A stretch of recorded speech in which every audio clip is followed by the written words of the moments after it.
Right, just in follow-up to yesterday's homicide investigation, the RCMP serious crime investigators worked into the early morning hours and have made solid progress into the brutal slaying of a 23-year-old Vancouver man who was attacked while shooting baskets in the Stuart Wood Elementary playground just around 4:30 yesterday afternoon.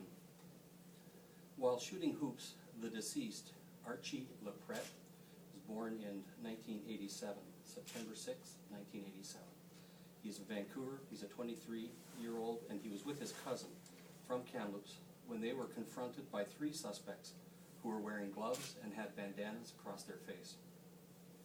Following a brief verbal exchange, the two young men were attacked by the three suspects, who were armed with knives and a baseball bat.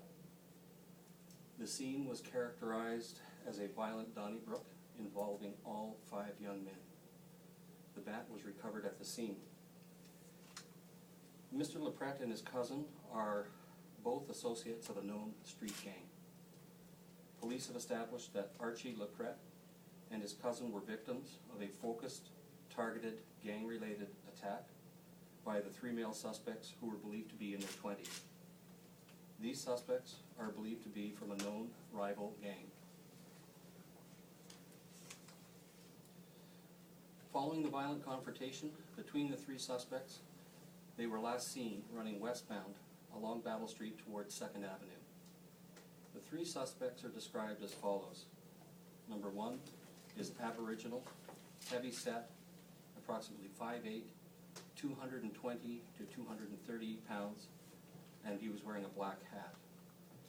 Suspect number two was described as being Aboriginal, heavy-set, 5'6" to 5'7", 220 to 230 pounds.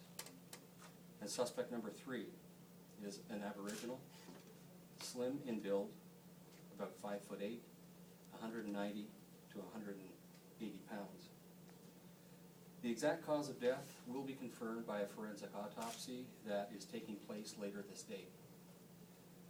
During the fight in the basketball court, both Mr. Lepret and his cousin suffered blunt trauma force impact. 4 additional serious crime investigators from the RCMP Southeast District have arrived in Kamloops to support the ongoing investigation.